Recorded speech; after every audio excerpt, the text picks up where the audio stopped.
Hello, everyone. This is Tim with Online Big Blue, bringing you the best in New York Giants sports talk and entertainment. Oh, that was a good one.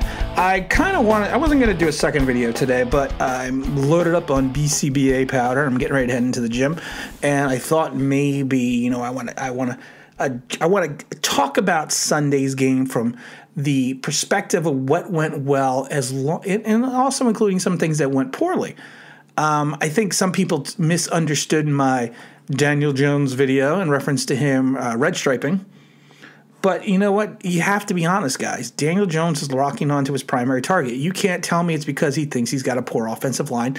Because if you're a quarterback who thinks they have a poor offensive line, the first thing you're not going to do is lock onto your primary. You're probably going to turn around and try to dump off the ball as fast as you can to your running back or your tight end. Okay? Let's just get that out of the way. Let's just get that out of there right now.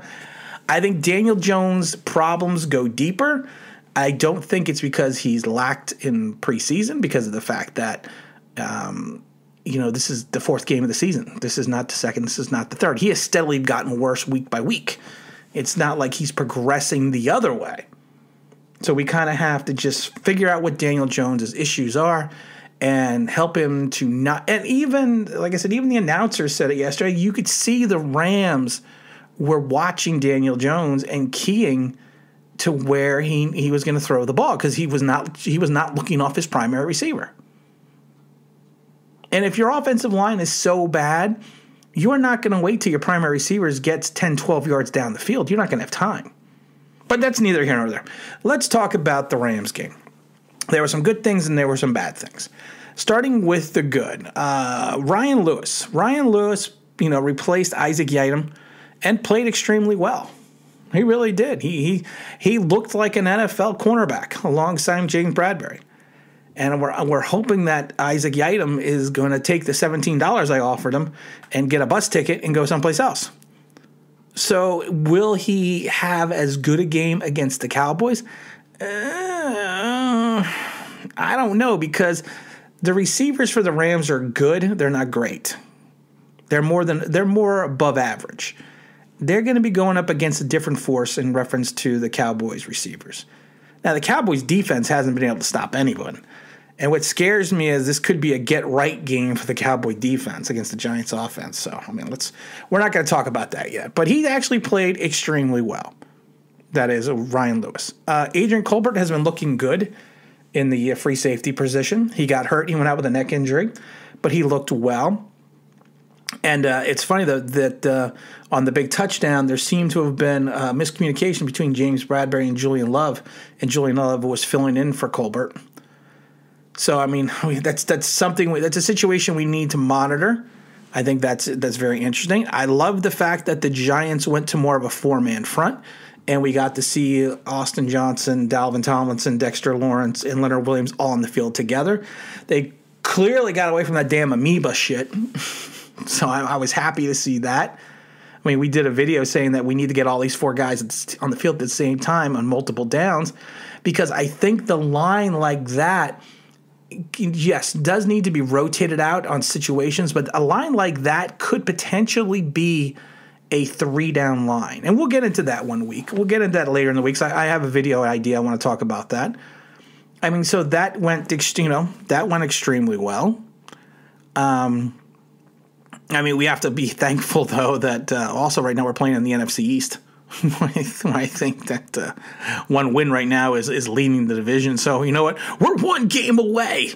We're one win away from taking this division. So, it's it's interesting. The defense, like I said, I think the defense is going to be a top 15 defense, and I've always said that. It was funny. I said I think we should get a Tay Crowder sighting, and actually we did on Sunday. He played very well, Mr. Crowder. I was very happy to see him replace some of the 7th-round draft choices and get on the field and actually, show his wares. He played well in spots last year, so that's why I was happy to see him play this year. Finally gets some acceptable playing time, I like to refer to.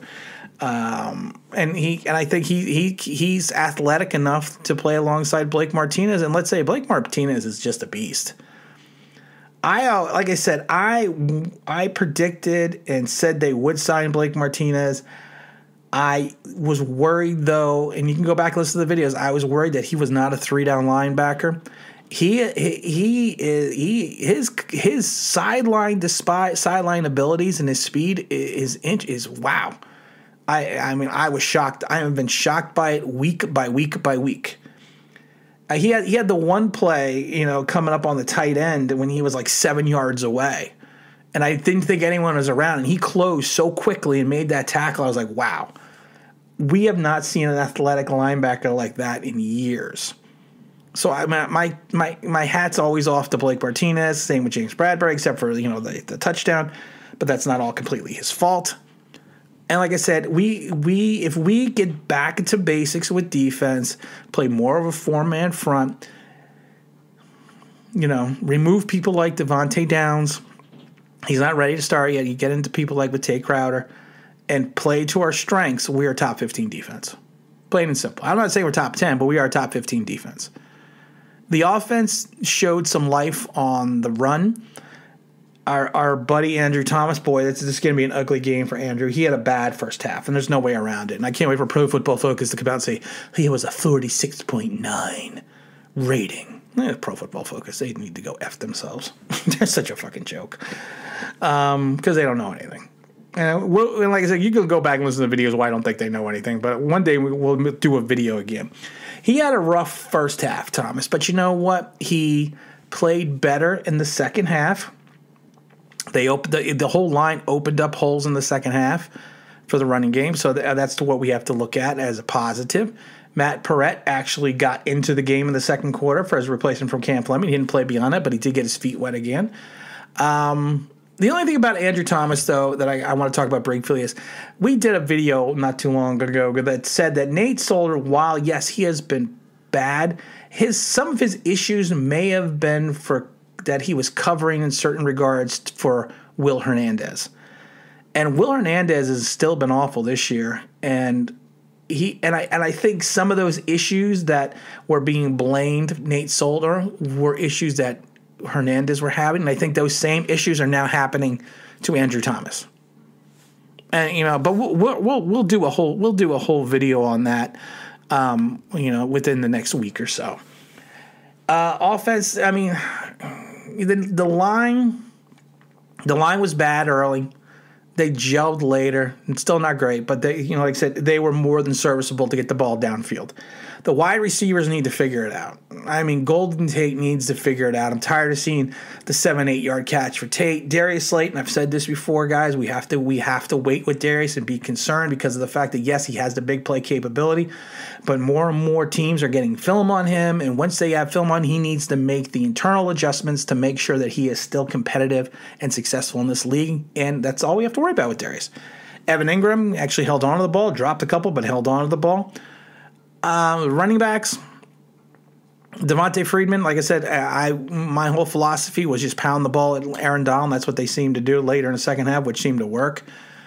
So like I said, I see some strengths, not strengths, but I see some improvement in the offense. But when you have not scored a touchdown in 8 quarters, there's not much else you can say.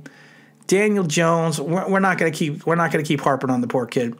He's got problems. He's got issues. And those issues are compounding into losses now. I mean, there's nothing else to say about that. It's just plain and simple. I mean, this loss is basically on Daniel Jones. I was joking when they said, well, maybe they should hire Eli as a consultant. But you know what? Maybe they should. I don't know. Like I said, but we're not gonna keep beating on Daniel Jones. But and let's get into the whole Tate Ramsey fiasco. That was just Bush League on both teams. But Tate has been in the league for how long? He has to know better. And I'm not talking about the play at the end. I'm not talking about the play on the field. I'm talking about the crap in the middle of the field. Suspensions are probably coming down. We know that. And then Nick Gates gets involved in it too because he's protecting his teammate. You guys should never have been in that position in the first place.